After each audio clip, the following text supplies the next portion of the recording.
Hello दोस्तों, मैं आपका मेरे चैनल लर्न विद रेशु में स्वागत करती हूँ। Welcome back to my channel.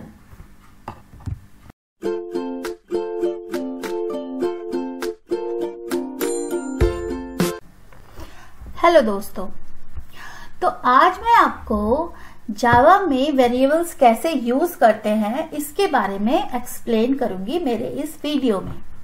तो बेसिकली वेरिएबल होता क्या है? Java variable is a piece of memory that can contain a data value or store value in it। इसका मतलब क्या है कि Java variable जो होता है वो एक piece of memory होता है। JVM में मेमोरी एलोकेट होती है, तो जब हम Java वेरिएबल बनाते हैं तो उस मेमोरी में जो वेरिएबल में हम जो भी वैल्यू असाइन करते हैं वो जाके स्टोर हो जाती है। ये है इसका मतलब। और हर वेरिएबल का एक डेटा टाइप होता है। अ वेरिएबल दस हैज अ डेटा टाइप। वो फॉर एग्जाम्पल यहां जैसे मैंने एक वेरिएबल लिया है इंटीजर टाइप का एज, जिसमें मैंने वैल्यू असाइन की है 20। तो ये है किसी वेरिएबल को डिफाइन करने का सिंटैक्स। इसमें मैंने इस एज वेरिएबल में इक्वल्स टू साइन करके वैल्यू 20 असाइन की है और एक सेमी कॉलन लगाया है। तो ये हो गई वैल्यू, ये हो गया वेरिएबल का नेम और ये हो गया डेटा टाइप।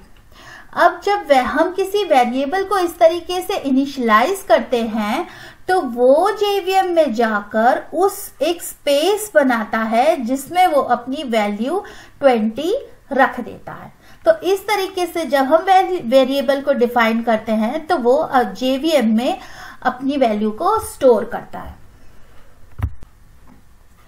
तो जैसा कि मैंने बताया कि वेरिएबल का डिक्लेरेशन कैसे होता है, वेरिएबल का पहले टाइप डिसाइड करते हैं। हम जब भी किसी वेरिएबल को लेते हैं, वेरिएबल मतलब जिसमें हम कोई भी वैल्यू वेरी कर सके, तो हम जब भी कोई वेरिएबल असाइन करते हैं किसी टास्क को परफॉर्म करने के लिए, तो हम सबसे पहले ये सोचते हैं कि वो किस टाइप का होगा। मतलब अगर हमें किसी मेथड में दो वैल्यूज को जोड़ना है तो हमें सबसे पहले ये पता होना चाहिए कि वो दो वैल्यूज किस टाइप की है। क्या वो दो वैल्यूज डेसिमल वैल्यू है, क्या वो दो वैल्यूज नंबर वैल्यू है, या क्या वो दो वैल्यूज स्ट्रिंग है। तो उसी से हम डिसाइड करते हैं कि उनका डेटा टाइप क्या होता है। तो इसीलिए हमें सबसे पहले वेरिएबल का डेटा टाइप डिफाइन करना होता है। उसके बाद हम वैल्यू को एक नाम देते हैं। जब हम वैल्यू को नाम दे देते हैं उसके बाद डिपेंड करता है कि वो किस टाइप का है, उस हिसाब से उसको इनिशियलाइज किया जाता है या उसे बिना इनिशियलाइज किए हुए भी सेमीकोलन लगाकर छोड़ सकते हैं। तो जैसे कि यहां पर मैंने एक मार्क्स नाम का वेरिएबल डिफाइन किया है जिसका डेटा टाइप है इंट। यहाँ पाई नाम का वेरिएबल डिफाइन किया है जिसका डेटा टाइप है डबल।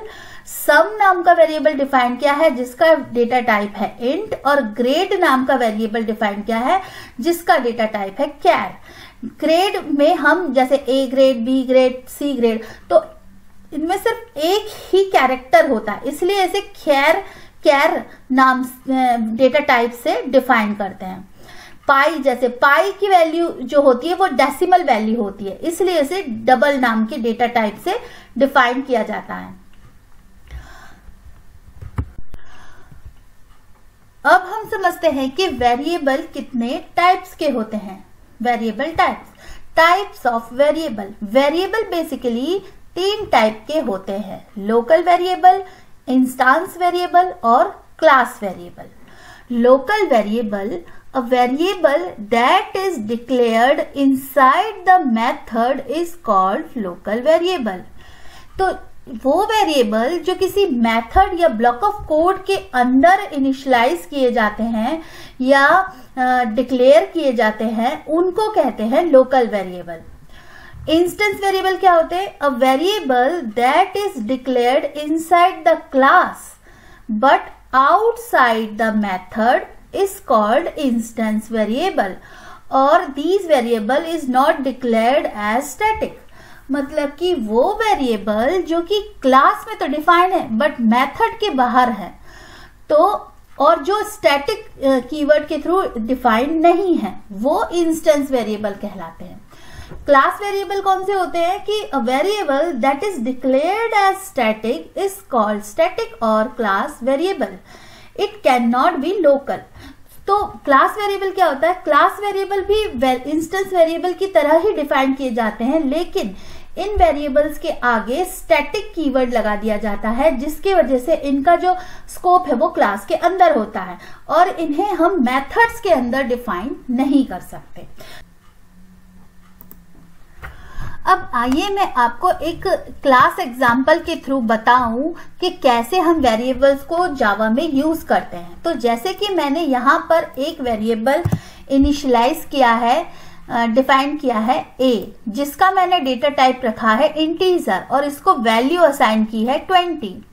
इसी तरीके से मैंने एक और वेरिएबल जिसका नाम है b, उसका डेटा टाइप है इंटीजर और एक स्टैटिक कीवर्ड लगाया है इसके आगे, तो ये बन गया एक स्टैटिक वेरिएबल। तो स्टैटिक वेरिएबल b की वैल्यू कितनी है? 50। तो हमने यहाँ देखा कि a वेरिएबल जो है वो क्लास के अंदर इनिशियलाइज है और स्टैटिक वेरिएबल भी क्लास के अंदर इनिशियलाइज है। जो a वेरिएबल है इसमें और इसमें क्या अंतर है? a वेरिएबल जो है वो इंस्टेंस वेरिएबल कहलाता है और स्टैटिक वेरिएबल b जो है, ये जो है वो स्टैटिक वेरिएबल क्लास वेरिएबल भी कहलाता है। तो अब जब हमने एक मेथड यहां पर डिफाइन की है ऐड, अब इस मेथड के अंदर मैंने एक और वेरिएबल डिफाइन किया है c, इसे मैंने इनिशियलाइज किया है 80 से और एक और वेरिएबल डिफाइन किया है d। तो यहां देखिए इस वेरिएबल को हम क्या बोलेंगे? Local variable. क्यों? क्योंकि ये एक मेथड के अंदर, इस ब्लॉक ऑफ कोड के अंदर डिफाइन है। तो लोकल वेरिएबल किसी भी मेथड के अंदर इसका स्कोप होता है। हम कंस्ट्रक्टर्स में भी लोकल वेरिएबल को डिफाइन कर सकते हैं, मेथड्स में भी, या ब्लॉक ऑफ कोड के अंदर। इसी तरीके से इस मल्टीप्लाई मेथड में भी हमने इस f और e वेरिएबल को डिफाइन किया है। तो यहां देखिए जब मैंने इस d वेरिएबल में a plus b plus c किया, तो क्योंकि ये इंस्टेंस वेरिएबल a है तो ये क्लास के अंदर इसका स्कोप है, इस पूरी क्लास के अंदर यहां से लेकर यहां तक इसका स्कोप है, इसलिए हम इसे मेथड के अंदर भी यूज कर सकते हैं। तो ये करेक्ट है। b वेरिएबल स्टैटिक वेरिएबल है और इसका भी स्कोप इस क्लास के अंदर है, तो इस पूरी क्लास के अंदर है और इसे मेथड के अंदर भी यूज किया जा सकता है, इसलिए ये भी सही है। और c वेरिएबल क्योंकि इस लोकल वेरिएबल है और वो इसी मेथड के अंदर डिफाइन है, इसलिए हम इसको भी यूज कर सकते हैं। तो ये सिंटैक्स हमारा करेक्ट है और ये हमें d की वैल्यू प्रिंट करेगा। अब हम मल्टीप्लाई मेथड के अंदर चलते हैं। तो यहां पर मैंने जो f वेरिएबल है इसमें a plus b plus e plus c लिखा है। तो यहां पर भी क्योंकि ये a वेरिएबल इंस्टेंस वेरिएबल है तो ये इस मेथड के अंदर भी हम कॉल कर सकते हैं। इसी तरीके से b वेरिएबल क्योंकि स्टैटिक वेरिएबल है, इसका स्कोप भी इस क्लास के अंदर है, तो इस मेथड के अंदर भी इसे यूज कर सकते हैं। और इसी तरीके से e वेरिएबल क्योंकि लोकल वेरिएबल है और ये इस मल्टीप्लाई मेथड के अंदर यूज किया जा रहा है, इसलिए इसका स्कोप यहाँ है और इसे हम यूज कर सकते हैं। लेकिन आप यहाँ देख रहे हैं कि c वेरिएबल पर हमें एरर दे रहा है। c can not be resolve to a variable. क्यों? क्योंकि c वेरिएबल जो है वो इस ऐड मेथड के अंदर हमने डिफाइन किया है, तो ये जो है ये लोकल वेरिएबल है। अब क्योंकि ये लोकल वेरिएबल सिर्फ ऐड क्लास के अंदर तक इसका स्कोप रहेगा, इसलिए हम इस c वेरिएबल को इस मल्टीप्लाई मेथड के अंदर यूज नहीं कर सकते। तो जब हम इसे हटा देंगे तो अब हमें सिंटैक्स करेक्ट हो जाएगा। और तो जैसे ही हमने इसे रन किया तो हमें आंसर मिला रिजल्ट में 150 एंड 90। कैसे? क्योंकि a की वैल्यू थी 20 एंड b की वैल्यू थी 50, मतलब 20 प्लस 50 70 एंड c की वैल्यू थी 80, तो 70 प्लस 80 150।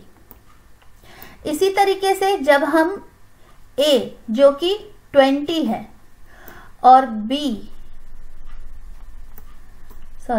मैंने यहाँ पर प्लस लिखा है, मैं यहाँ मल्टीप्लाई का साइन भी चेंज कर सकती हूँ, क्योंकि ये मल्टीप्लाई मेथड है तो यहाँ हम मल्टीप्लिकेशन करेंगे। Sorry for that. तो यहाँ देखिए, जब मैंने इस मेथड को कॉल किया तो रन किया, तो यहाँ पर ए की वैल्यू थी 20, बी की वैल्यू थी 50 और ई की वैल्यू थी 20। तो इन तीनों का जब मल्टीप्लिकेशन हुआ तो आंसर आया 20,000 सॉरी।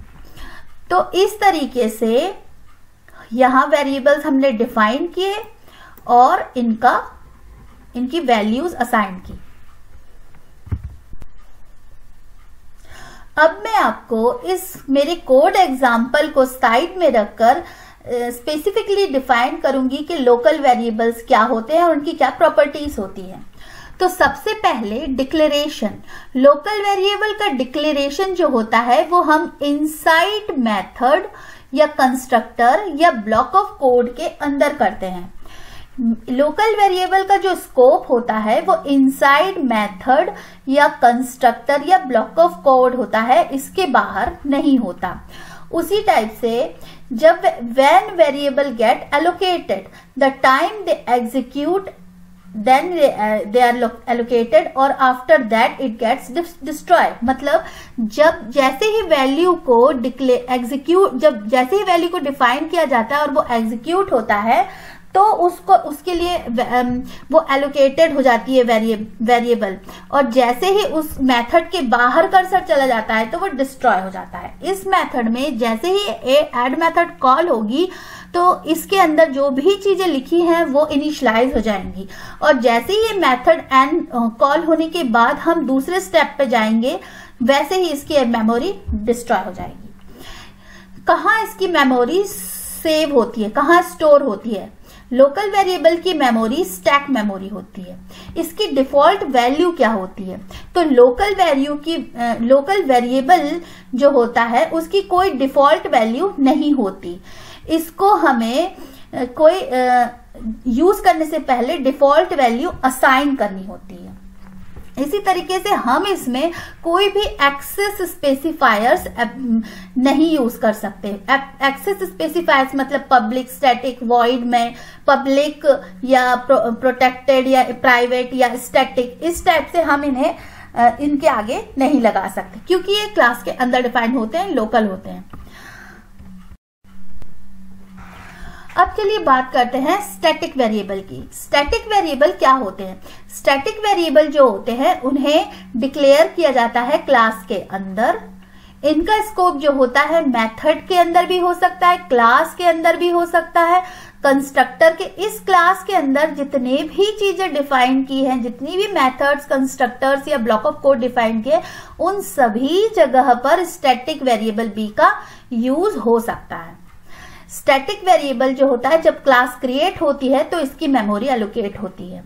इसमें हम एक्सेस मॉडिफायर्स यूज कर सकते हैं। हम यहाँ पब्लिक स्टैटिक इंट बी भी लिख सकते थे। अब आती है बात इंस्टेंस वेरिएबल की। इंस्टेंस वेरिएबल जो होता है वो उसे भी हम क्लास के अंदर इनिशियलाइज करते हैं। उसका स्कोप भी inside method, inside constructor, inside block और क्लास।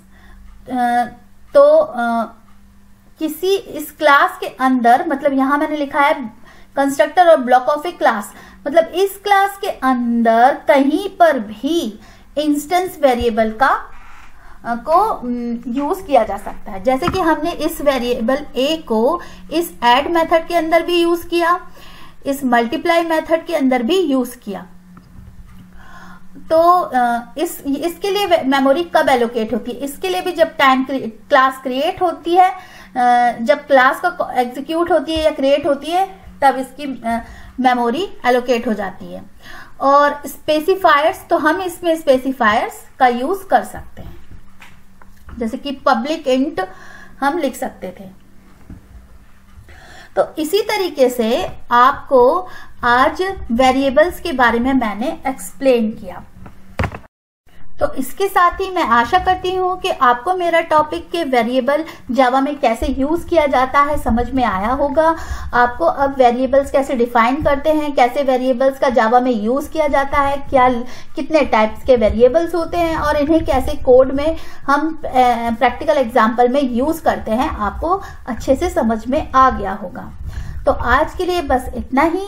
और मेरे वीडियोस अगर आपको पसंद आते हैं तो आप इन्हें लाइक कीजिए, शेयर कीजिए। अगर आपको कोई सजेशन है तो आप कमेंट कीजिए और आप मेरे चैनल को सब्सक्राइब भी कर सकते हैं। Thanks for watching. Bye bye.